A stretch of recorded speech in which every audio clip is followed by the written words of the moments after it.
Unfortunately, I'm gonna be the hater on this card. I honestly, I do hate cards like these. 80% of the people were playing the same freaking deck. Welcome to WWB Worldwide Broadcast. This is episode 29, guys. And we have a special guest today, David M. from I guess I only know you from the Discord. I don't personally haven't met you in person, but welcome, David. And maybe if you want, give a little bit about how you kind of got into Ward. And as always, Billy is here too. But you're kind of the guest, so we wanna maybe get where you're coming from, David. So what was your Ward start? All right. So I think I covered it with you, and it's fairly simple. How I was introduced to the game is that nobody introduced me to it. I was actually on eBay, and of course we know the inflated prices that they have on there, right? These guys are selling cards for what, thousands of dollars. Anyway, Trying. but I saw this card, and it was a hell skeleton actually, and I saw the artwork, and I was like, wow, that looks really cool. So I decided to go ahead, look it up, take a look into it, do a little research on it, and next thing you know, here I am on Discord with you guys. Yeah, I mean, like you said, you kind of just found the Discord, and I mean, we talked a little bit, but did you want to kind of give like your prior history of just like TCGs and just like how, like, if you've really been a part of a TCG, or if this is like your first? Oh yeah, definitely not my first. I've had my hands in several of them. I'm a lot like KC in the manner that I played Magic for 31 years. When Long Unlimited and Arabian Nights were in print. Yeah, that was my thing. That's played for all of those years, and through that time, I became just a guy that would try out whatever the next game was. And like I said, we've tried a bunch over the years, and some were great, some weren't so great. But that's my experience with them has been rather a large variety. No, for sure. And like you said, I mean, now you kind of found Ward. Would you say like Ward is at this moment is kind of like your TCG that you're kind of you're hanging out now, like you said, in the Discord? I mean, you're pretty active in there, so it's like is this kind of like where you're at right now with your trading card games? Oh yeah, this is it. This is where I am.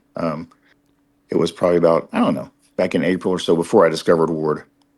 I had made a decision I was just tired of Magic, and I just sold everything I had, reinvested most of it in Pokemon for my boy because he likes the artwork. It's not like he plays. And now I wish I would have saved most of that money and just bought Ward with it. But that's where I am. That's awesome. No, that's a fair statement. I mean, I think we all are there. I wish I got into Magic early too, and then I could have sold all my Magic to get into War. Unfortunately, I paid straight up for that stuff. But you know what I mean. I would say this is. I mean, me and Billy, we both come from like Yu-Gi-Oh background, but definitely I would say like we were talking. It's like this Ward for me is like coming in at the level like the time when I came into Ward. It's like this feels like my TCG, where it's like I'm kind of getting it from the very beginning, and so it's like there is just a little bit of appreciation for that. Like you said, I'm sure you felt that way with Magic too when it first started, even though now, like you said, I'm sure you have your opinions about where Magic might have went, but it's just like coming into something new, being like the first to kind of get to experience it. I think that's always a great feeling, and I definitely feel that with Ward, for at least myself. How about you, Billy? How do you feel, like, how does Ward feel for you for like a TCG experience?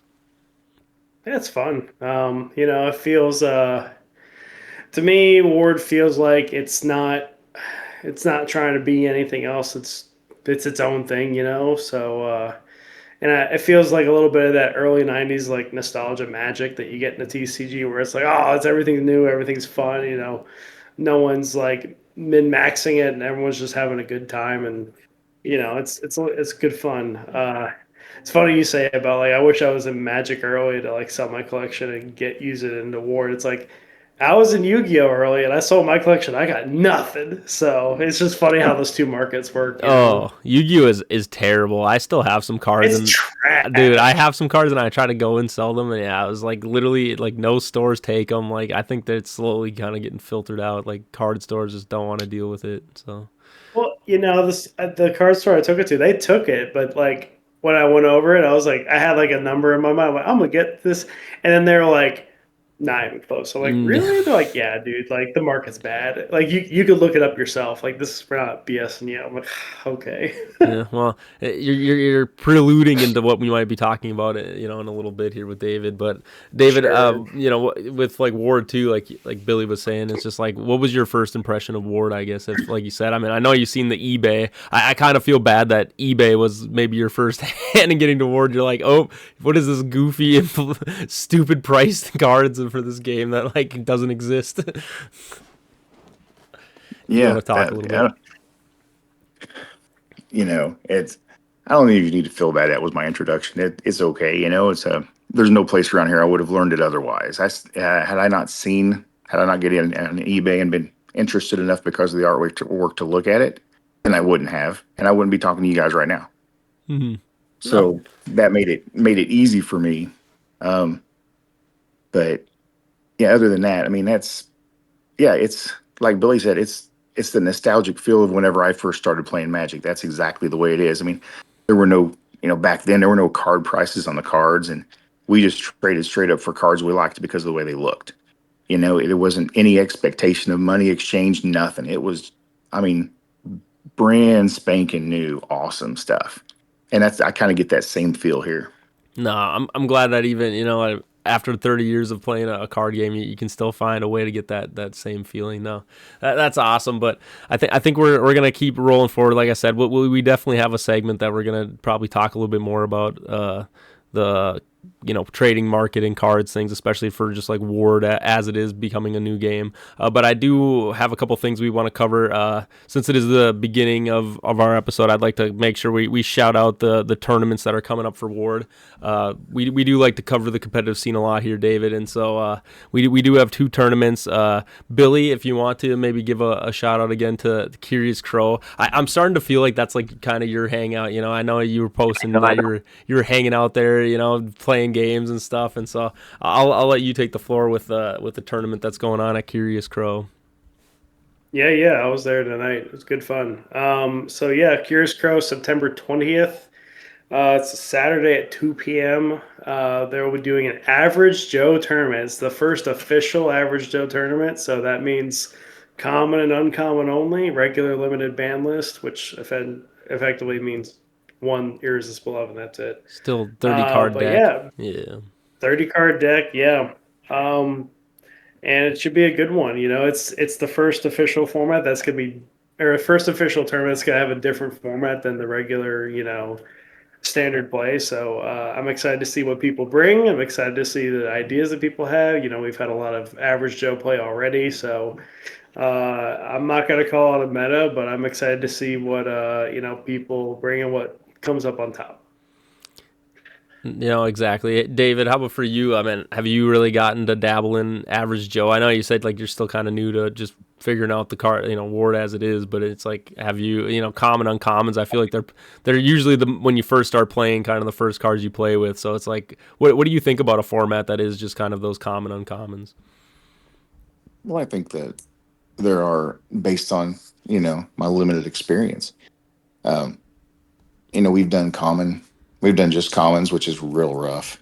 But we've done common, you know what I'm talking about. Oh yeah. But we've done commons, uncommons, and those seem to get, those are better games for us to play.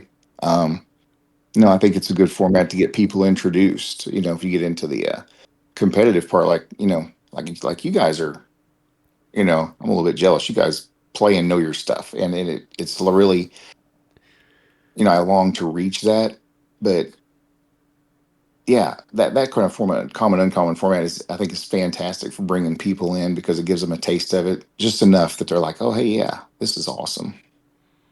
And I think too, I mean, if you look at the starter packs, it's 35 cards, and I'm pretty sure a good. What's the ratio, Billy? Is it 10 common uncommons for Magic and for creatures? Uh, no, I don't remember the exact number, but I know it's 8 rare, epic, legendary, and then so Right. that leaves you with 27, and I think it's 14 magic common uncommon, then Right. 13 common So you uncommon should, creatures, something like that. but you should be able to basically almost have like an uncommon common deck, with a starter pack and whatnot. So it's like pretty close to. I mean, honestly, like I'm just thinking like if a new player, as David was saying, like shows up to average Joe, it's like they just have to buy like a starter and a booster, and it's like they kind of could just make a deck of uncommon commons with just that amount of cards, and so it's like, yeah, I do know what you were saying, David. We were all kind of laughing about just playing only common, but obviously, as someone who knows the game now, it's like full moon, like where creatures just come alive. You have like where rat and a couple others that I'm thinking of.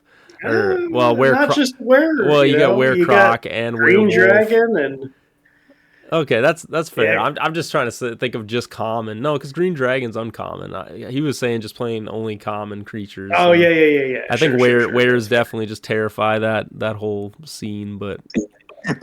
But anyway, like I said, there's still a lot of fun creatures, at all at the common and uncommon only. So it's like it is like you said, just having different formats too. Like I guess that's also in my mind. Like Billy was saying, it's like standard has been the thing for right now, and not that I think Ward, it's not that they couldn't just have standard kind of be the play right now. I just with boss battles and all these things, I think the creators don't really have a problem with having different formats, and letting people kind of like have a little bit more, customization with Ward, which I think a lot of other TCGs kind of struggle with, where they like don't really let people like let their imagination kind of make the game the most fun it can be. And so it's like, yeah, like going forward, like I do hope that more people put on these tournaments like Average Joe, not so much Chaos, but maybe like I really like Singleton. I think Singleton, we played one Singleton tournament, and I think Singleton, I don't know if you know what that is, David, but basically you just have one of every card. I'm sure Magic has a lot of Singleton too. And so it's like, yeah, like I think there are a lot of cool formats that they could definitely do for different tournaments. But yeah, Billy, so like you said, Average Joe, do you guys have anything else with that before we jump to the next thing? No, I will point out, the Average Joe tournament Curious Co will be great, because if you're kind of new to Ward and you want to get into a tournament and be kind of competitive, you don't have to roll up and get obliterated by someone with 22 legendaries in their deck. Common and uncommon are very accessible, and Curious Crow sells all the common and uncommon cards for like a quarter, 50 cents maybe, or Irresistible Love's $1. I don't know. So like you can essentially build the deck for $20 if you have no cards at all, and or if you're missing a couple, like bring a couple bucks and fill out your deck, and you're good to go. But yeah, very accessible, very should be pretty good, pretty even level playing field. No, and like I said, definitely. I don't know if I'm going to be making it to that tournament, but Billy, if you are able to get there, you should definitely let me know exactly how it goes, and we'll definitely have a little talk about the Average Joe, format. I've been working on my deck. I'm excited for it. Oh, I bet, yeah. A little bit of a drive for me for sure, but with that, like I said, we do have another tournament. It's the Globe tournament, and that's the Irresistible Ward tournament at Globe News, and that will be on September 28th, so that's at the end of the month, and it's from noon to 6. And again, another constructed one, and like I said, I've talked to John, the owner of the store, and like I said, I really do like the format of having Swiss plus the bracket. I mean, if people want, like I said, I kind of covered it in our last episode, but I do think, like, going forward, like for time constraints, I do think that this could be the best way to like manage time for Ward tournaments. I know that's always been like a big problem going forward with the tournaments. And again, bring your own deck, like I said, constructive.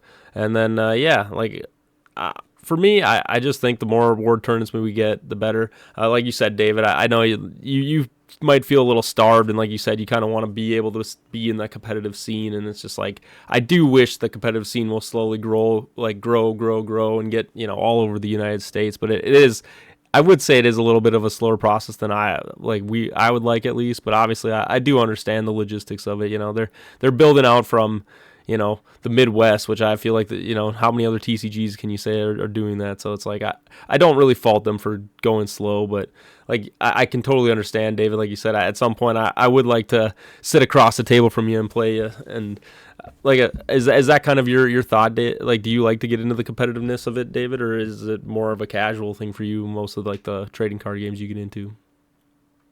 Well, there again, I play with an 11-year-old. Uh, so yeah, At the moment. yeah. I No, I got competitive whenever I would play Magic. I mean, I had the cards, so why not? And I would do some tournaments, some bigger Star City tournaments, but I just yeah, kind of grew out of that. I do want to say that I'm completely jealous that you guys can go do all of this, and I live 10, 11 hours away. It sucks, but good for you guys, I say. There is Brian was a lot of help. Um, as far as um, one of the local shops that I say local, it's about 45 minutes away from me, but I'll make that drive. Mhm. But Brian had talked to the shop owner. I know he's a buddy of mine, and I had talked him into talking to, giving me his information to pass on to Brian. So Brian talked to him, and he's going to start carrying it. So I'm hoping about 3 or 4 No, that's weeks they'll awesome. have some product there, and we'll be able to play. Dude, yeah, spread it. But I do, like you said, I do feel like, as you're telling me, it's like, oh, you're jealous or whatever. It's like, it is hard sometimes for me and Billy, I would say, or at least I'll talk for myself. Like you said, it's like to not understand, like, I'm sure a ton of players right now, you see them in the Discord, they're all like, oh, we want to come to the 150 sneak peek and all these things. And it's just like, sometimes you forget that it's like, oh yeah, we have a pretty easy access with how close, like, we are in, just in that zone of like where Ward has started, where it's just like, yeah, dude, a lot of people, like, they barely get to like grasp at like what all is going on. And I think that's why it's like, I really had that thought, when me and Billy talked, it was like WWB. It's like, I want this to be a way for everybody to get those stories told. It's like, even David, who isn't in, the competitive scene or isn't right next to where like Ward is, where it's like, we still want to get, the perspectives of all the people that are all over the United States waiting and wanting to play the game. And hopefully this, encourages everybody to be like you said, go talk to your store owners and be like, here, set up Ward, contact these guys, get this in here. This is a crazy fun TCG everybody's going to love. And, before you know it, you're going to have locals, you're going to have tournaments, you're going to have all those things, and it'll all culminate. And before you know it, like I said, the Ward Bowl is kind of their big end of the year thing that the Ward staff like to do. And, hopefully we'll see a lot of these people from all over eventually being able to make it to it, because, you qualify through playing tournaments and stuff. So I do feel for you, David. Like I said, I really wish that Ward was kind of a little more bigger. And like you said, things like what you're doing right now, you're talking to the local card store guy, Brian, and you're like, here, like, let's get this in there. And so it's like that. Those are the things I just love to hear with those stories. It's just like everybody's pushing, trying to get this thing to grow and grow and grow. So we appreciate it a lot. What do you think, Billy? What's your thoughts? Yeah, all good thoughts. I would also add, we're going to have some untapped tournaments eventually. So, get familiar with Untap, and that's an opportunity for everyone across the U.S. to play together in a tournament setting. So, yeah, those are always fun. And, we've had a couple people from different regions play on that as well. And, now more than ever, there's way more people playing all across the U.S. now. So, even more opportunities. So I'm looking forward to the next Untapped tournament. They haven't announced when the next one is, so we'll find out. Yeah, it's been a little bit for like an actual competitive one. But in the meanwhile, maybe we can jump to our next thing. We're gonna cover our league. We did have our finals. It was kind of the last game. Me and Mish. I played Mish in the finals, I guess I should say, and she honestly, she whooped my butt.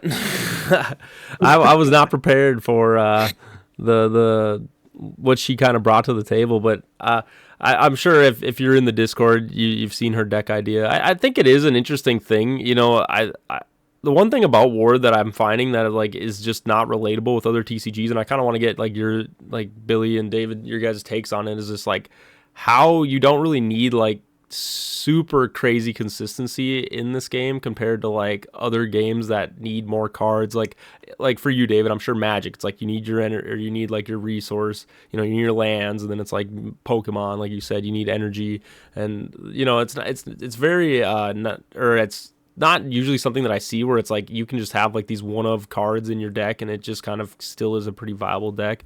I was kind of curious on what your guys' take are. Like, how do you feel about that? Do you feel like Ward is a game that needs like a lot of like copies of 3 cards and consistency, or is it kind of a game where it feels like the creatures, you have to kind of figure out how to make that adjustment work with your cemetery? If you want to take it first, David, you can go. Yeah, I don't know. We have like I said, the one that we played up at Gen Con was very. I mean, there was no. I mean, it was just one single card. It was just a single copy of every card for a 30 card deck, and it wasn't anything spectacular. We didn't need anything to make it work. We just threw some cards together that we thought might be fun, and it worked great. So I don't think you're really needing anything. I mean, the only thing you're looking at is probably creatures that you have to, that you do need as far as summoning a bigger creature with a higher AL. That's really the only thing as far as a need in your deck that you have to have. And if you're not playing with bigger creatures, you don't even need that. Yeah, but and so like you said, it's just like, how do you feel? Is it like for creatures though? It's like a lot of times like like I come from Yu-Gi-Oh, I guess. Yeah, like I said, I come from Yu-Gi-Oh where it's just like, oh, you know, you need 3 copies of this creature, and you need 3 copies of this creature, and you need those things, and so it's just like, yeah, I guess for me it's just like, how do we feel like, I don't know if we really hit it home, but it's just like, is that something that Ward is going to need in the future, is like that consistency of like, oh, these creatures will be just so strong that it's like we need 3 copies, or is it like, oh, maybe I only need 1 copy of this creature? Because like you brought up, David, you said AL, like the AL is a big thing too, where it's just like, okay, yeah, you can't have just a whole deck full of like AL 12 creatures, because like obviously there's the whole summoning mechanic to it, and so maybe Billy, if you want to kind of jump on the conversation. Yeah. So the question being, do I need play sets of every card in my deck that I'm using for consistency? I think the answer is yes and no, but mostly no. There's a lot of really good cards that you only need one of, and you can only use one of. Visitor from Beyond, Ghost Pass, Holy Light, Dragon Rage. Some of these like staples you think of that are really a limited list. You can even put Irresistible Love if you really want to. Or like putting them in your deck, like there's almost no downside. And then there's cards that you really really like, and you want to get them as soon as possible, so you put 3 of them in your deck. I think of stuff like I think of stuff like Creator's Gift. Like if I have 3 of them, I'm going to put them in my deck. Celestial Power. If I have 3 of them, I'm going to put them in my deck. Uh, Bunny Source. If I have 3 of them, I'm going to put them in my deck. I'm kidding. But just stuff that the cards I want to see right away. I'm going to put 3 of them in my deck. And then there's other cards that it could be a really really good card, but 3 of them actually hurt me in my deck. I think the best example is Silence from the Grave. Um, I'm gonna keep preaching that card is really good, but you can't use it too much or you'll make yourself lose because you're just tossing cards every time you use it. So, Scroll Silence is another one that I almost always put 3 in my deck. Any kind of Magic Negate, I'm always putting 3 in my deck, something like that. So, it's a little both and right. So I think Michelle really demonstrated that hers was basically a singleton deck. I mean, she had 2 or 3 cards that she had sets of 2, but everything else was one ofs, and that won the tournament. So that's pretty cool. So I guess it just depends what you're going for, really. I just think as Ward stands, it's like it is interesting that it is one of those games where it's like consistency, it still exists in the game, but it doesn't till like, I think about like Magic. Like Magic, you got like the 40 card deck I think in standard, and then it's like obviously 100 card decks in like Commander. I could have the numbers wrong. Correct me if I'm wrong. I don't play a lot of Magic, You're but right. but either way, it's like usually you want, since your decks are such a big size, it's like you want to have that consistency, and most times every card in your deck can be function out, like works pretty functionally well together.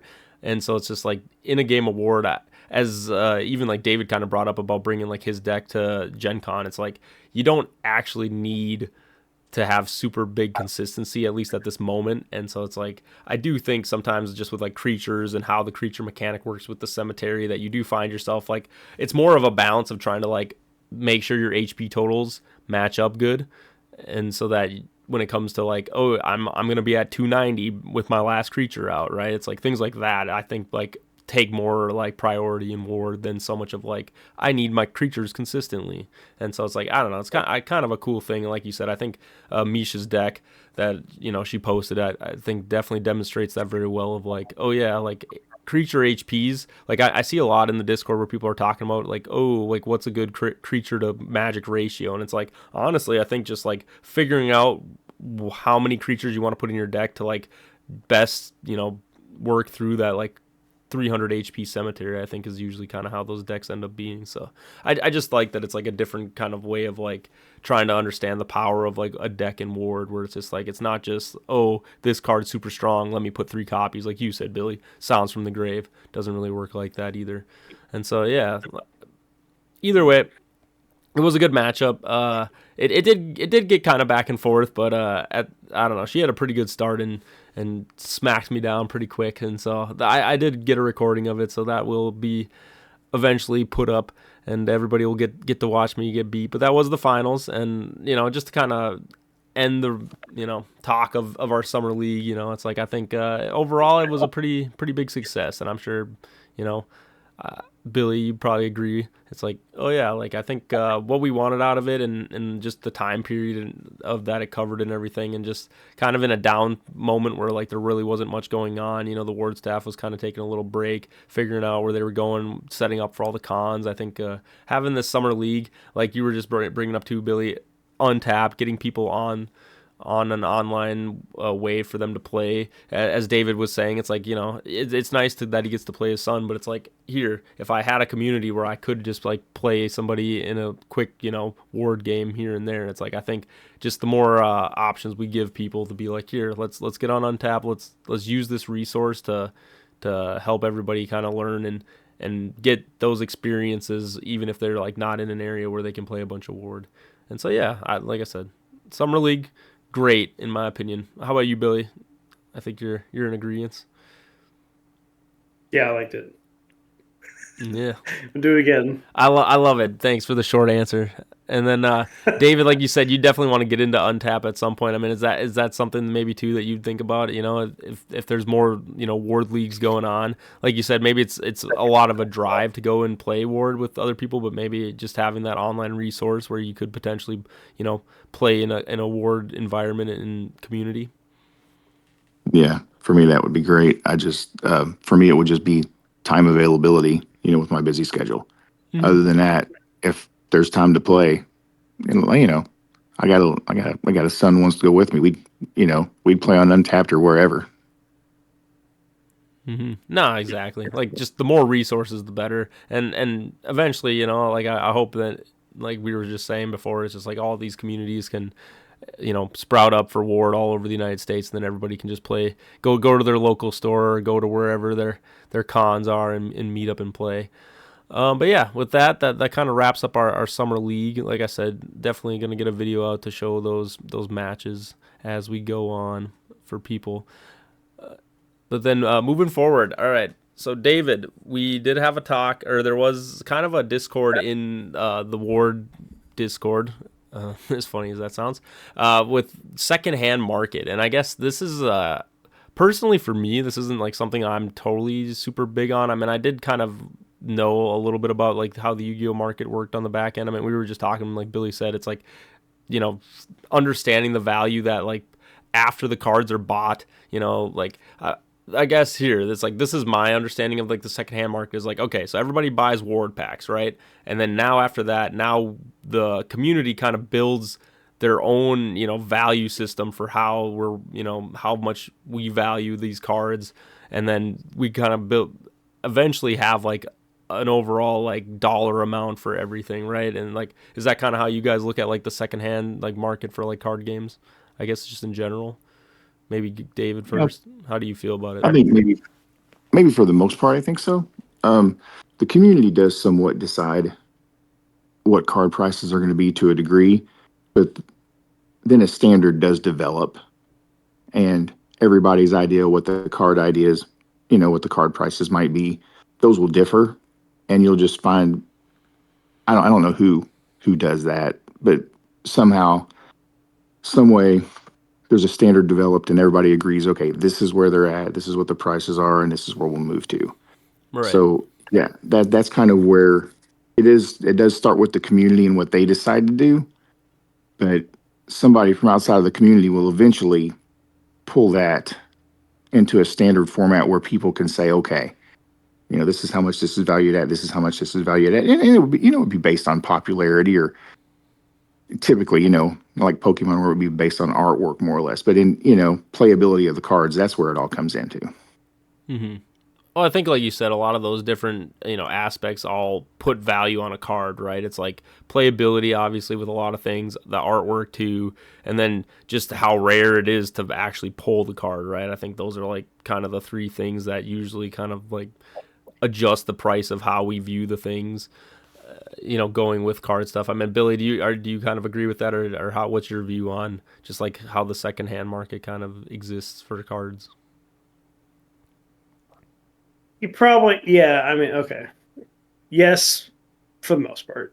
My answer is very similar to David. The community develops the Riv. Freaking get off my camera! I'm sorry, my cat is just being Billy so Zoo annoying. over there. Okay, Don't worry, we now the love it, zoo is Billy. in full force. I need a Billy No, picture with David's all of his right. pets just behind him, sitting all together.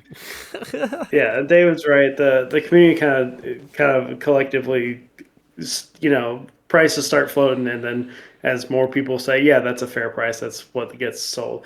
I think it would probably go in order of like the top would be like ultimate playability, and then under that would be rare. So like cards that are rare but maybe not playable, and then after that is like everything else. So Hmm. like the stuff that's like if you want to be at the highest level, or the people who determine like, oh, that this is like the best card, like those are going to be at the top, and then sorted by rarity. And then under that you got like these cards are hard to find, maybe not playable, but they're collector's worth, right? So they're in there too, they got some value. And then everything else is like, okay, maybe it's semi-common, or like just people's favorite cards or whatever. There's just the rest of it. So Right. Well, yeah, and I mean, I guess for that, like I said, I just wanted to get the general take on how we all looked at like the secondhand market, because now I want to implement that with Ward, and it's just like going forward. I mean, the discussion there. I mean, David, if you'd like to share, like I think you definitely had a very level take about just like, hey, like we do need to be careful that how we value Ward cards at this moment, and that it's not too destructive for the growth of Ward. I think is like maybe the best way I could like put it. I mean, you can put it in your own words too. I kind of want to hear like what your take was, because I know we've been seeing a lot of people posting, they want to sell their cards or like put their cards up for like a dollar value, and sometimes, like you said, I think maybe it might be a little overinflated with just like the way we view Ward. And so I was just kind of curious, Dave, if you wanted to like maybe just give your take on how you feel like the Ward secondhand market is going at the moment. Well, I think at the moment, now, let me preface this by saying that I am a secondary market guy. I am not against anyone selling their cars for whatever they want to sell them for, Mm-hmm. and for whatever, if they can sell them for whatever somebody else is willing to pay, so be it. All right. I mean, I'm the same way. All right. I will, if I want something, I'm going to buy it. The problem I think that we have is that not everybody's that, financially viable to be able to do that. And we've got a new game. I say new game, relatively new game It's pretty new. Yeah, I think it's the that I first. think could be, in a volatile stage where pricing a card. Billy and I sort of had, we had a conversation. We had a texting conversation on Discord about it. We had messaged back and forth.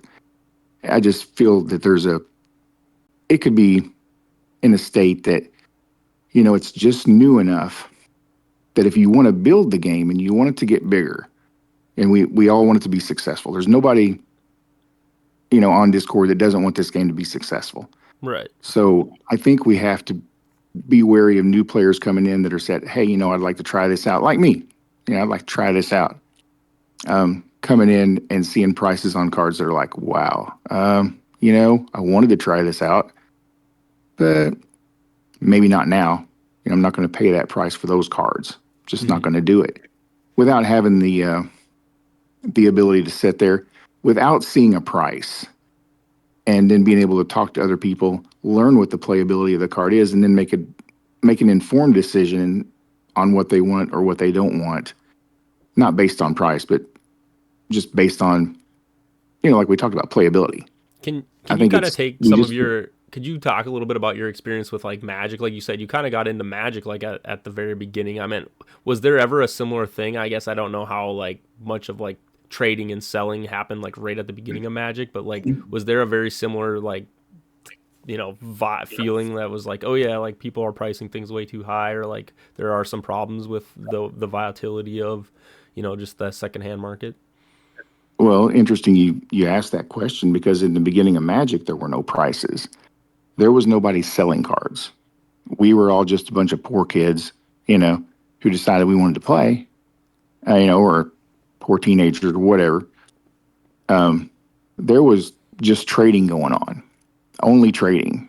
There wasn't anything else happening. And when prices did start to develop within the community, it's like they were pretty inconsistent, but prices started off fairly low. You could buy, I remember the first Black Lotus I bought. You guys are familiar with that card. Maybe you are, maybe you aren't. Mm, But the first Lotus that I bought, I paid $10 for. And then the Moxes, Power Nine cards, those were all, they there wasn't anything over $10. mm-hmm. And it made it very easy to get the better cards to play with. And people didn't mind because, okay, yeah, well, we were just trading before. Now we're selling them for $5-10. I can go buy a couple more packs. That was the whole mentality. It Right. was it was fantastic in that era.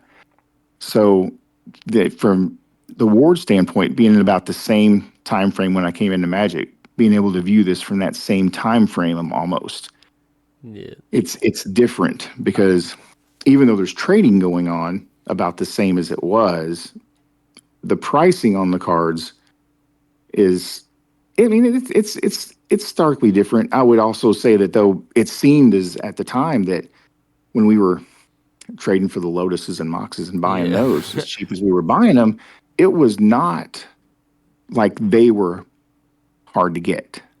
Uh, Whereas I find some of these cards in Ward, they've all been obviously been printed less, so they are harder to find. So I kind of understand it from that standpoint. I just don't want to scare new players away. I want people to come in. I want them to play. I want them to enjoy it, and I just want the market to level out so that they come in and then just take its natural course.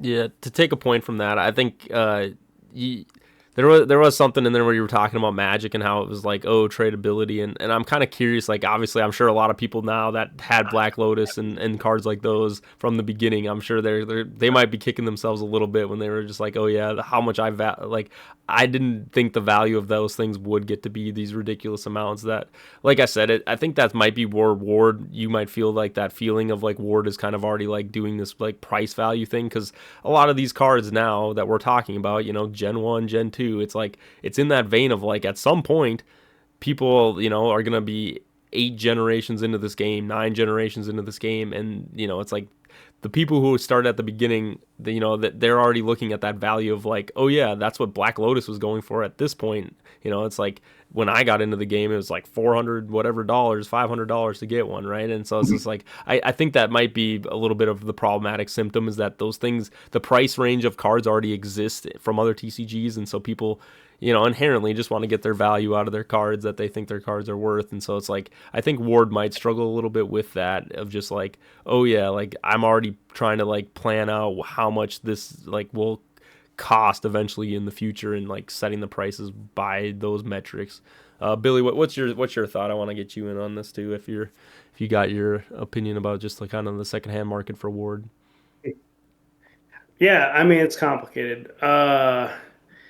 There, I can definitely understand, someone coming because I'm mostly a secondhand market guy myself, David. I don't buy boxes and boxes and boxes of cards. I'll buy a pack here and there, and then I'll mostly trade or buy cards off of people. And it's complicated because comparing Magic when it came out in 1998 or whatever it did, and it was the first trading card game. Like there was no concept of like how much do cards cost. It was you just trade. You trade rarity for rarity. If you got a rare, I'll trade you a rare. If you got an epic, I'll trade you whatever. I don't know the rarities in Magic or whatever. But if you got a rare card, I'll trade you for a rare card. If you got a common card, I'll give you a common card.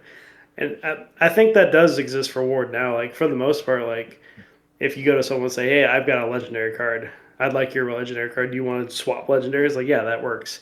I think the secondhand market comes in when people are like, "Hey, I don't have a lot of cards, but I'd like to, you know, buy my way in, for lack of a better term. And instead of trying to go and spend all my money on packs, maybe I'll just go and buy my select few cards I want." Or they'll say, "Well, I don't have much to trade with, but I got money." So like, you take money for a trade. So, um, and yeah, I guess there's a bit of the, um, you know, finance bro culture of everything's got to be an investment, everything's got to be a return. With like, I mean, Pokemon cards is kind of the worst culprit of it, right? Like, how many people actually play the game? Most of them are just buying them to like try to flip them, which is, I mean, what's the point? I like to play with my cards, Right. so yeah, it's kind of complicated. Personally, I think it's in a fine spot, like given everything that's going on, but you know, uh, that's my opinion. I hear you there, Billy. I haven't really talked about it too much, but in like the Discord or anything, but I do think about it. It's like if you buy like let's say you buy a starter pack of Ward, okay? You have 8 slots that are rare, epic, legendary, or a mythic card, and then Yep. always a guaranteed foil. And the thing is like, okay, let's just say we put the value of epic. Like I know, like in my head, sometimes I've like told myself like an epic, it's like, yeah, maybe like $10. But then I think about it, it's like, imagine I pulled 3 epics in a pack, which I think is like a pretty common occurrence. I mean, I know like obviously rares are more common than like epics, but it's like what I'm saying is that the value of 3 cards out of my pack costs more than the pack that I just bought of cards. And I do sometimes think that maybe those numbers are just a little bit overinflated, where it's like it's like I understand legendaries a little harder to get a hold of, like David was saying. It's like you're not always guaranteed some things, and so it's like, yeah, obviously you have to like properly price those cards out. But I would say, like, on a general like sense, it's just like I don't think that you should always be getting more value out of buying a starter pack than a starter pack, if you know what I mean. It's like some starter packs Yeah, yeah, I should understand should have that. more value than what you're paying for, but like in theory where the numbers are at, I think like David does have like a good point of like it doesn't seem very reasonable for how much you pay for a starter pack for like you're basically the value that you feel like you're getting out of the starter pack, if that makes sense. Well, okay, yeah, I understand what you're saying, but saying each epic is worth $10, and I'm gonna get 2 or 3 in each starter pack, so I'm getting $30 out of spending 20 or 16 if it's on sale. You're not actually selling those cards for $10.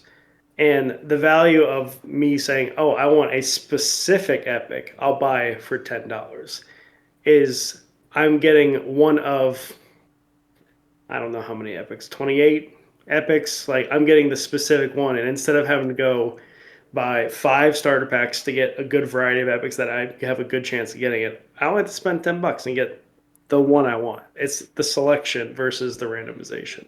Yeah, I hear what you're saying. I just Right. kind of get back to where David was, where it's just like, when it does come to those things, it's like, is that like a good value that like for people? It's like, I guess at this moment, I would preach that it's like, it's probably cheaper just to buy starter packs. And I understand, from David's perspective, it's like $20 for a lot of young people. Like, sorry, was that? Or did I just I echo? don't know.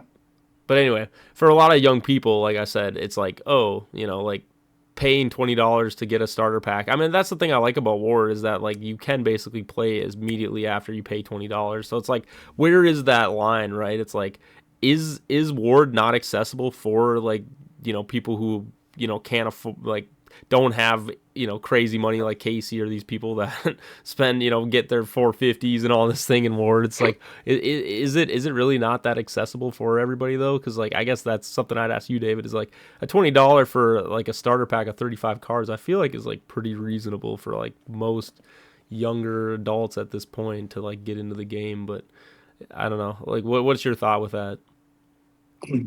No, I don't feel it's unreasonable. I mean, you buy a starter pack, you can rip it open, take 5 cards, and you're good. Anyway, no, I think starter packs are reasonable. Yeah.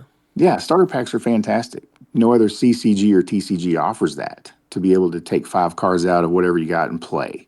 To me, that's, when you do a Magic draft, usually it's 6 packs, so you're paying, $30 for that to be able to play. So no, it's more accessible in that manner. I don't think it's not, and I think that the fact that you can open it up and go ahead and play a game is just way cool. I really do. I love that.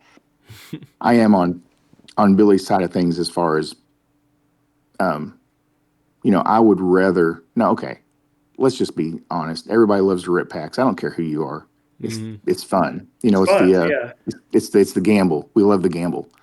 Oh yeah. So it's like buying lottery tickets. It really is. But I would prefer to just on the secondary market buy the card that I want versus buying packs trying to open it, because there are a large variety of epics and legendaries out there that you're not going to pull. It's just not going to happen. I have to go to, we're going to have to go to Texas and get cards from down there to get Raccoon Knights, for crying out loud. But, by the way, that was a joke. I don't actually know anything. I was just making a jab. Billy, you just got to be quiet. You just got to let the joke. You just got to let the joke go. Everyone's going to Texas. Don't worry. But it's going too far. We're all hoarding raccoons. What do you mean? Don't you know the whole cult? They all exist down there too. No, actually, sorry. Just as a quick tangent, they're in like the first edition days. There were certain cards, because like, okay, so first edition, like, call that like beta launch or whatever. Like, it was mostly in Minnesota, like in Wisconsin, North Dakota a little bit, but mostly Minnesota, right? It felt like the northern part of Minnesota pulled like a bunch of stone golems, and the southern part 0. And it felt like the southern part of Minnesota pulled a ton of like, I don't know, not assassins, and the northern part were pulling a lot of assassins, but and then the southern part we were pulling lots of Watcher in the Walls, but the northern part wasn't. So like, that's funny. I was just making a joke like, maybe the cards are distributed somewhere else, but I thought it was great. No, like you said, it's a funny joke, but I mean, it is one of those things, like as David was bringing up, it's like he's not wrong. There is a, unless you're buying just an absorbent amount of Ward cards, it's like there's a good chance you're not going to pull every, I mean, you really shouldn't pull every single legendary and every single card, because it's like at the end of the day, yeah, you're probably going to have to trade if you are trying to get a certain card at some point, right? It's like you're probably, unless you're going to open up more of the value, I would say open up more starter packs or just boosters of that value to get that card either way, right? So it's like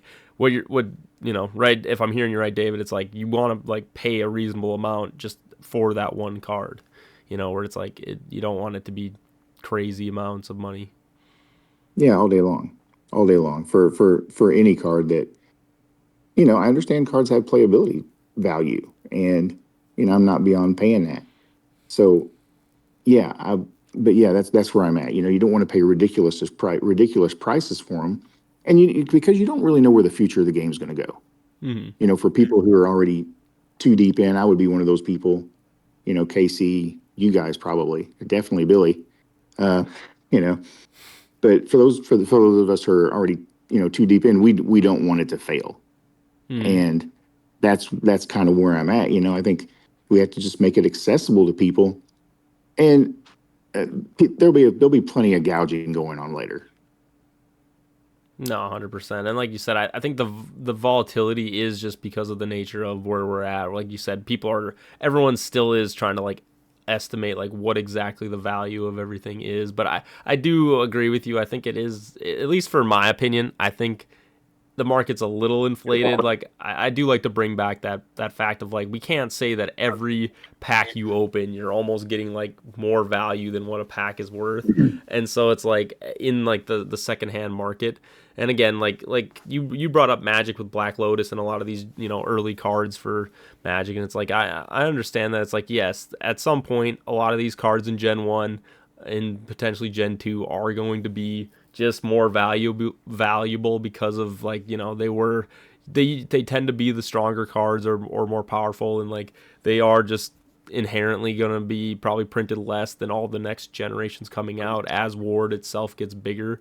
So it's like I can understand why some people emotionally just have that attachment to those cards where they're just like, I really want to get, like you said, my investment out of it, like Billy was talking about. It's like I can understand that, but at the same time I do hear what you're saying, David, where it's just like we do have to be careful that it's like we're not just scaring away people and being like, oh, you have to pay this much money to even get like involved in this game. And it's just like, yeah, I think there is a happy balance that hopefully overall it'll all kind of like balance itself out, and hopefully people are willing to hang in there. And like you said, David, maybe if you're not willing to pay for cards at this moment, it's like at some point, like you said, the gouging will happen, the prices will probably drop just because of how many we'll kind of have a better gauge of how many cards like will exist out there, if that makes sense. That would be a big thing to do is to know print numbers. Like we know I think we know the print numbers on first edition and legacy. And when you take out the numbers that Destin was putting out for what the legacy cards would cost, for as far as legacy, he broke that down for us. Mm-hmm. And I look at the price of a legacy there, right? Versus what, we sell some that, some of our legendaries, legacies are just, but it's still legendary.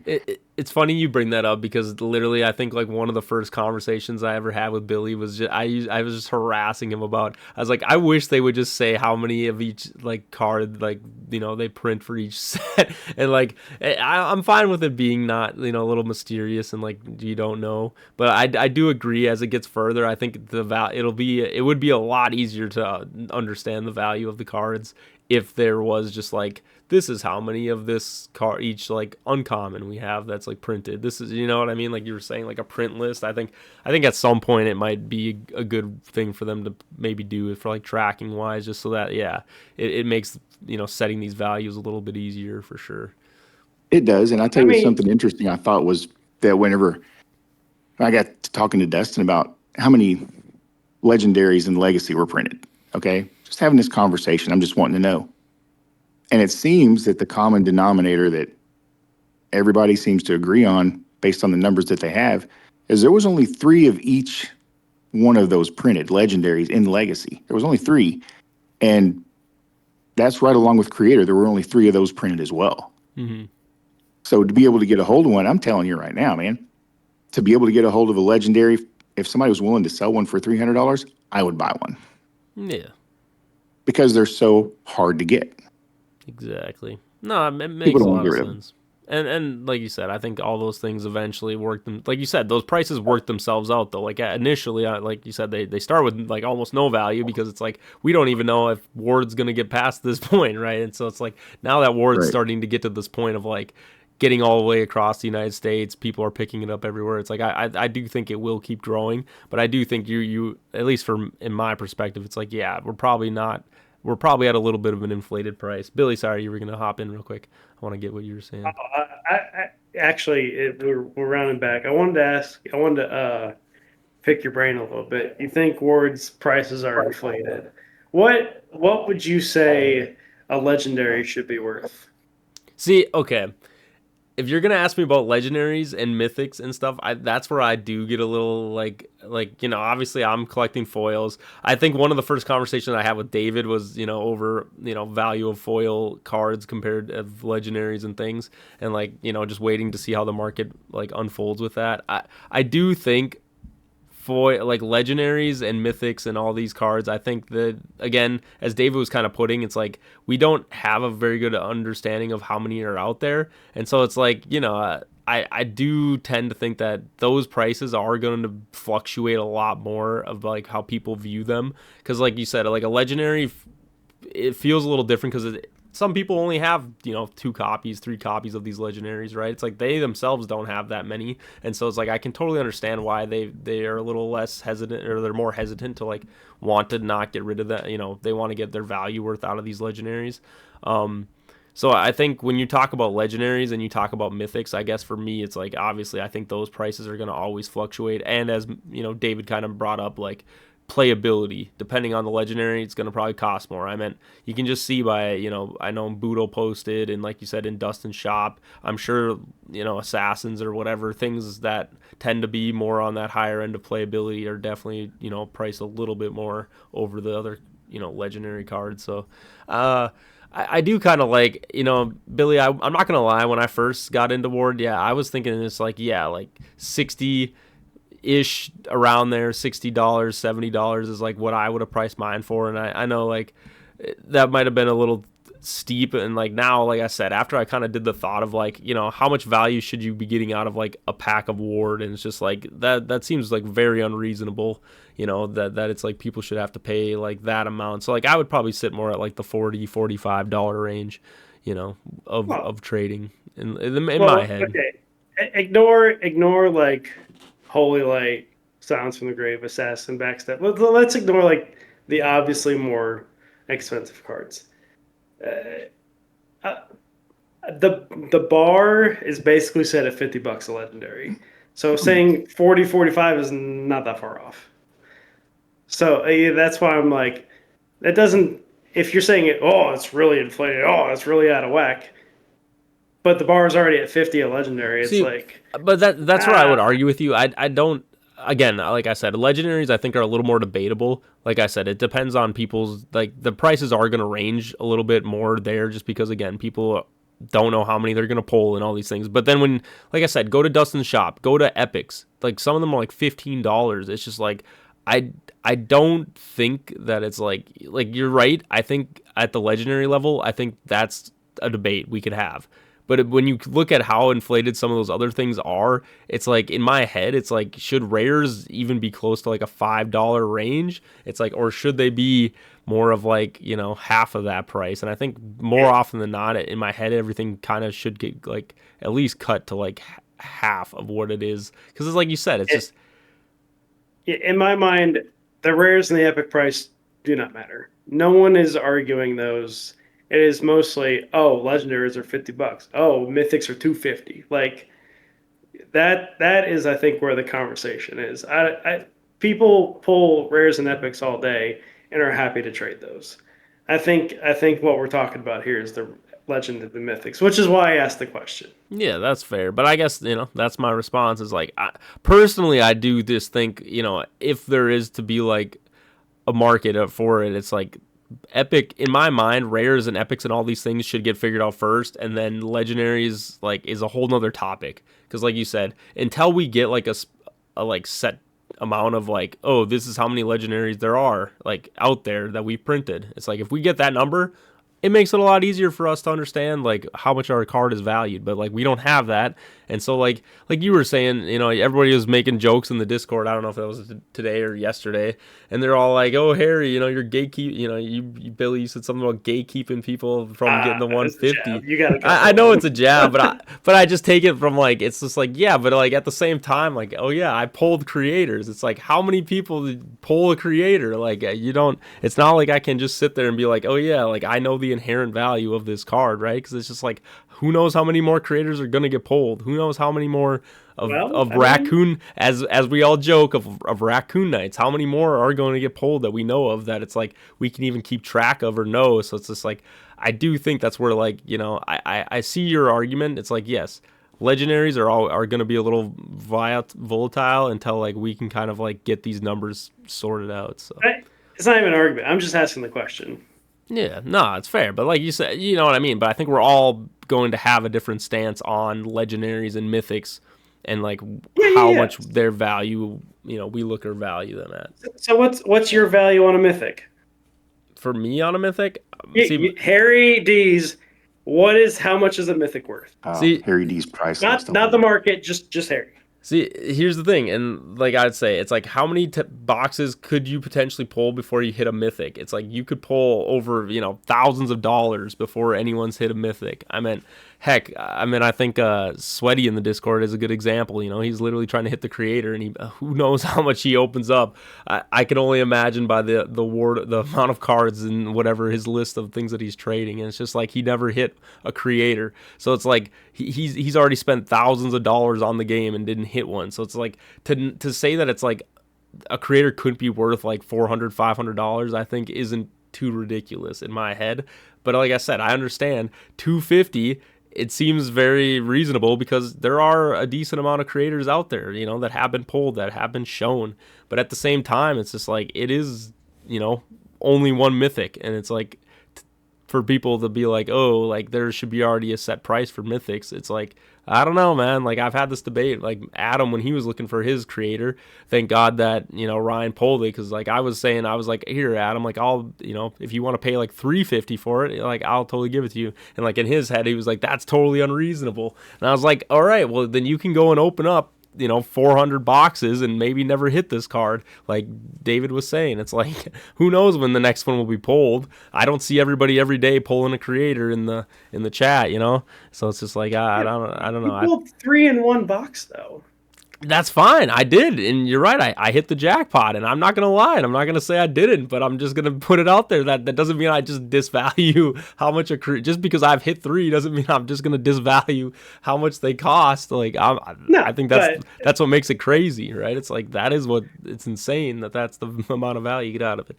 But again, like you said, I don't think anyone's gonna have like a set number. Like obviously there's a point where it's just like, oh yeah, like how much is this card worth? And it's just like in the future, it's like what's this card gonna be worth? But like I think it's pretty reasonable to say like if somebody wants to open up, starter packs to hit the creator, like some people are gonna open up a crap ton and somebody might just pull it in their first one, right? But it's like just because someone pulls it in their first pack, does that mean that the value of the creator goes down? It's like no. It's like I don't think that's how we should like justify the price of it. The value of cards is what people pay for them, and the last couple sold were $250 for both Undead King and Creator. So I think the market's probably $250. Well, yeah, I think like the market's right there as well. Yeah. And that's totally fine. And like you said, I totally hear you there. But it's like at this moment, like, am I willing to pay or like sell mine for $250? No. It's like because like I said, I personally have the value of what I have it for, and like you're saying, like playability, all these things. It's like in my head, that's just like where the number is at, and like I totally get it. And everybody else, this is a great thing for the comments. Down in the comments, everybody can give their take. I mean, I'm sure this might be a heated thing. I want everybody to make sure again, this is just a very constructed, talk about these things, and I don't need people like you said, Billy. There's no reason for anyone to get upset, and everyone's allowed to have their opinions and their things. And at the end of the day, if somebody wants to pay whatever amount of money for a card, they're allowed to pay them, that amount of money for that card. And so it's like, as I said that, like I said, I already prefaced it as like, I do think the market is inflated. Like even my estimations are probably inflated. Now, if a couple more creators get pulled, I mean, yeah, like I said, it'll keep adjusting the value. And then, like you said, before you know it, I mean, who knows? Maybe a creator will be like $100 or whatever. It's like that. There's always a world for that. So it's like I hear what you're saying. I think if we look at it, it's like how many creators have we all seen pulled? It's like I don't know, like 9 maybe. So it's like I'm just saying not foil, but just like 9 regular creators. So it's like is 9 a good amount of like how we can judge the price? It's like there's just those things. There's quite a few more than 9 because you have 4, Casey has 3, Jeremy has 3, and I'm named 10 right there, and there's way more than that. So, and then there's also there's people who have pulled it who are not even on the Discord. So I'm not discrediting. I'm just saying like. There's more than 9. You get what I'm saying. I'm not saying there is 9. I'm just trying. I was throwing out a number, but yeah, I get what you're saying. I get it. Anyway, I think there's a lot of difference of opinions. A lot of yeah, for sure. And I don't think they're heated opinions either. They're just honestly, they're just opinions, and everybody just agrees and disagrees. I do agree with Harry as far as that. The prices on the epics and rares. I think they should probably be half of what they are. On the flip side of that, if there's one I'm looking for, and I can find it for $10, $15, I'm going to buy it just because I don't have it. Right. Right. So, yeah, there's just a lot of differences of opinions on those. And yeah, as far as copies of cards that we've seen, I think it would be really neat. And I don't know if there's any way to do this because cards change hands so much, but it would be Hmm. really neat to have some sort of registry to be able to say, hey, you know what? This is how many creators we've pulled. This is how many of whatever card it is, to be able to note and kind of keep track of where, just Right. as the community, where we're at with those cards. I agree. Yeah, I 100%. just I think it's harder for the community to do those things like than it is just the people who make like who make the game. And like I guess that's where I do put like kind of It my is. message to the ward staff. It's like they don't have to keep track of all this stuff, but I'm sure in some they are keeping track. They probably have the numbers if I had to guess. They definitely have to have some numbers of how many cards have been printed. And so it's like I do think, not that they have to like say the exact amount of whatever, but just giving people some kind of understanding of like, what the number is of cards printed. It's like even if you're not saying what rarities or all those things, just so we can understand, like, have some kind of markers to be like, all right, this is how we can value these things. But I don't know. Like you said, if the community wants to do it too, I'm fully supportive of that. Like I said, the more information about Ward we can get out there, the better. And a registry, like you were saying, David, it's like I think that would be great if everybody could just put whatever whenever they collect a card, they just put it in, put in the cards into the registry and just be like, all right, this is how many cards we have known of like that have been pulled or done or whatever. And I think the Epic Polls kind of channel in Discord does that a little bit, but it definitely would be better to just have like an actual system in place for that, just to kind of help out figuring out prices. It If would be I'm the hearing, crossover would be the tough part. yeah, if I'm hearing what you're saying, Harry, what I think you're asking for is essentially you want the pull rates published on the back of the card, not the card, the packs. I think a lot of the major TCGs do that. So like if I buy this, like what is my likelihood to Yeah. pull each of these rarities? Which is, I don't think that's an insane ask. Yeah, like I said, and like you said, it's just percentages and just be like, oh yeah, this is like your odds of doing this, and it's like and again, not that I think they're trying to be sneaky or anything about it. I just think it's one of those things where it's like you don't really think about it until you're like, oh yeah, maybe it is kind of important to the community to be like, here, just so you know, like this is the odds of like how often you're gonna probably get a legendary out of your pack, even if some people are getting two legendaries in a pack or whatever, and so it's like, yeah, Or three creators in a box. Yeah. yeah. Exactly, exactly. There we go, for sure. But either way, like you said, I think it is a good talk. I think we kind of covered it pretty well. And like you said, I think in the comments too, I think people will probably definitely it'll be one of those topics that a lot of people like to talk about. I mean, like you were saying, Billy, a lot of people have investment in the cards, and a lot of people, like David said too, it's like a lot of people want to see this game grow, and so it's like I'm sure everybody kind of has their opinions, and obviously it was already kind of a discussion in the Discord that everybody was having, and like you said, I think we can have these discussions healthy, Yeah, yeah, yeah. and have everybody kind of give their takes, and as David said, I think, and I'm sure you agree too, Billy, it's just like the more cards that are printed, the more things we see, the better, and the more data we have, the easier it'll be to understand like what the actual value is of all these cards. And so like you said, we're just at a point where everything is just kind of still up in the air and we don't know all the information. So but with that, we're kind of getting close to the end. I would like to throw out a KC combos, I like to call it, though, guys. If we could change topics here, and if everybody just wants to go around, and again, it doesn't have to be like a true combo in the game, but it's just maybe just two cards that have like an interaction that you noticed, or just two cards that you really like to use together. I think would be a fun little way to end the show here. So, uh, Billy, do you have any what's your KC combo for the today? I'm gonna pull out the OG combo, my first deck that I really that played in Ward, and we'll go with Necromancer plus Judgment. Necromancer. Necropanther. I don't think he's got Its any pants effect. underneath that robe of No, his. I don't know, man. Necropancer. His effect is he's a HP 80, like AL3 speed garbage, and his attack is nothing. But his effect is you pull a creature out of the cemetery as a limited summon. So my KC combo is you pull a creature out. You don't ever fight with Necromancer. You fight with your limited summon. So you battle, battle, battle, and then when your Necromancer is getting kind of low, you throw a Judgment on the field. Judgment sends all creatures back to your hand. You got to summon an AL6 or lower. So that includes the one you pull out of the cemetery for Necromancer. So it's almost like a free revive.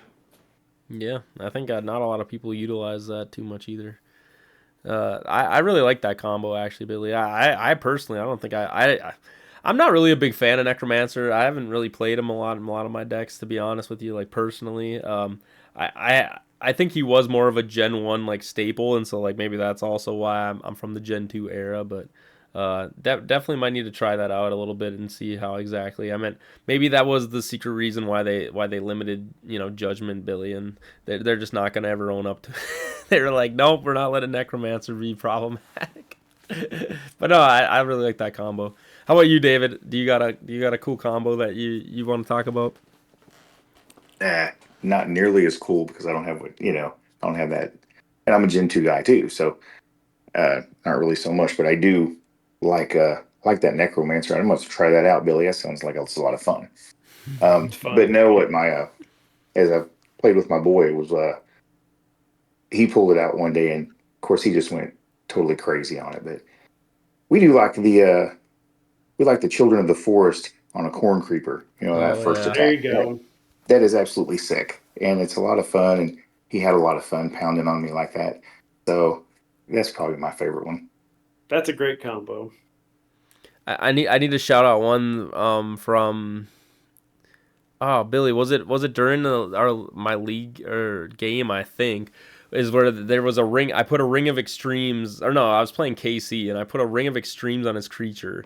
We were playing our average Joe decks, and he played Death from Above, and we weren't. I wasn't 100% sure if it instantly gave him the crit, but like basically anything that needs like Maniac needs a crit. It's like if you play Death from Above, that instantly gives you the crit. It's kind of like Backstab too. Like they both just like because you're always hitting it, like instantly will just like give you crit or like give you like that crit hit. And so it's like cards like that I think are that I guess that's my combo. So if anyone wants to try it, get a Ring of Extremes on a creature and then have Death from Above and put that on their creature too, and then basically you're just guaranteed to get the free hit with the ring. You don't even have to worry about rolling Snake Eyes. That about made my jaw hit the floor because I was playing Michelle Mish on at the Leatrick Studios tournament. The crack pack, well, the booster crack pack, whatever they call it. Yeah. And I put a Ring of Extremes on her, and then she said, "I'm playing Death from Above." I'm like, "That's great. We used to go roll for it." She's like, "No, I think I get the crit." We call the judge, and they say it absolutely gives her the crit. I'm like, "Nerd," and made me lose the game. It's But crazy. yeah, that's a good. And then if you look it up, it's on the Ward case law. They added it to make sure that people know that you can do that. So if anybody's ever got a question about it, it's official. Well, and just like David brought that up too, it's just like Death from Above. It's like I don't think there's many things that can counter that besides like like damage negation, because it's just like it just guarantees you get the hit, and then it's like, oh yeah, Corn Creeper, he loves that card. Maniac loves that card. A lot of those things love you having that instant hit. And Scarlet hates that card. Yeah, Scarlet hates that card. That's actually the budget way of dealing with a Scarlet. Well, Ignite. There's a lot of budget ways. I should say there's tons of budget ways to deal with Scarlet. I don't know, David. You probably haven't seen too many of the promos, but dealing with a Scarlet, or I'm sure you've heard us complain about it a lot. Well, that was one of the cards in our deck that we used at Gen Con that helped us win the game. Because he didn't have any way to take care of her, but. Yeah, he's rolling multiple dice, and of course, they got a match. Mm-hmm. And yeah, he was complaining. Marty was complaining because he couldn't get rid of her. So yeah, I get the gist of that. But yeah, there are ways to obviously target her and get her out of the game. Yeah, no, but like you said, if you've never played against Scarlet and the first time you do, you understand why it's like kind of annoying. You're just like, oh my gosh, I need to roll this thing to get rid of her. It's like definitely. She's one of those cards that always grinds people's gears. I feel like the first time they have to deal with that kind of card. But like you said, if you really break her down, she honestly has a lot of things to play around her too. So, but yeah, that's my combo: Death from Above and Ring of Extreme. So definitely go try those out. Maybe in the boss battles too. A lot of people want to get that like extra multiplicative damage. Do the Ring of Extremes with the death from above. But with that, guys, there's our combos. Leave in the comments if there's a combo that you guys like. Maybe one of the ones we said, or if you got your own combo that you fell in love with Ward. But moving on, we got final thoughts. This is kind of David. You haven't really been on our podcast before, but this is kind of where we all just kind of say where we're at with Ward at the moment, or just a thought about Ward that we have, and we'll just go it around. But we'll start with Billy. Billy, what's your final thought with Ward at the moment? My final thought is I'm excited for the Gen 3 play testing for the 150 clubbers. So if you're Yeah. not there yet, or you're getting close, make some trades, convince Harry that he needs to give you a creator, and maybe we'll see you there. Yeah, it's a little ways out, but we'll probably definitely talk about it. Yeah, coming up in the episodes here. Maybe I should do the spoiler, Billy. Do you and David want a spoiler? You'll be the first two to know that next episode is episode 30, and we are gonna get Marty on, one of the other creators of the game. We've been running strong with getting them all on, trying to slowly get all of them on for an episode. Every 10, you gotta get one of them on. So that there you go. That's the little shout out. So now if people make it to this point of the video, if they haven't already clicked out, they get to have the little spoiler. So how about you, David? Billy's waiting for the sneak peek Gen 3. What do you got on your mind with Ward at the moment? Well, I'm a little ticked off about the Gen 3 thing, because pretty close on the 150 on the Gen 2, and I have no possible way I can make it up there. Yeah. So I'll miss out on that. But no, I think something I don't know. And I mentioned Gen Con several times, but I had an opportunity to talk to Joe while I was up there. And we just sat down and had a frank conversation, and it was kind of fun. Just talked about some different things, and I didn't know he was a police officer in a former life. So that's what he still has his license to be an officer. So we're up there and we're talking, and he says, "Hey, honestly," he said, "Gen Con was my end game." He said, "If we came up here and nothing really happened, I told Tom, hey, I'm going to go back to being a police officer because this just really isn't working out. We're not doing as great as I thought we would." So on and so forth, which didn't give me much encouragement. But then he brought up, immediately after that, he said, "But it's been just the opposite." He said, "We have done so well." He said, "I have a lot of hope for where the game's going." So, to be able to hear that, and, from a guy on the inside who knows, was, that would be my final thought, is that this is something that, they were even questioning that was viable, but there was new life given because they chose to step out and go do something, and, it worked out for them. And yeah, I'm just really excited for that. Yeah, no, I mean that's an amazing story. I know you posted something like that in the Discord, and yeah, after Gen Con, they obviously had Excalibur Con, and I kind of had that conversation with him too. I was talking about it. I was like, oh, I just wanted to kind of see what his thoughts were, because obviously while you're in the moment, it's like a little bit harder, I think, to like fully grasp everything. But it's like afterwards, when you kind of get a little bit of time to reflect, I think, like you said, I tried to really push him and just be like, hey man, like you do have something great here, like Ward, like it's pretty obvious to say, I've just seen way too many people who are just they don't even have like a full understanding of what Ward is. Like you were saying, David, a lot of these people are coming from places where they might be the only person playing Ward in their area, and they're just saying how much they love this game. And it's just like, if you have that kind of support, it's like you're almost just getting these random people out in the middle of nowhere, and you're already touching them in that way. It's like, I can only imagine, like you said, it's like why you wouldn't think that this game is like special. And like I really tried to encourage him. That I was just like, hey man, like I know some days probably feels a little rough, but like, just so you know, you guys are on like a perfect trajectory, I feel like, for just like a new game coming up, and like just take it day by day, and just try to make sure you're feeling the highs when they come, and just keep enjoying what you're doing. Because yeah, as much as it's like I understand that it's like we're still in like the newer stages of Ward, it's like I do think that they have something really special. And so it's like things like this, it's like we're all going to be promoting it, we're all going to be trying to push it. Like David, your story about getting the local store manager guy to buy the product, it's like all it takes is a couple more of those stories, and it's just like, yeah, this game is off to the races. And then before you know it, it'll be bigger than dare I say, magic. Dare you say, right?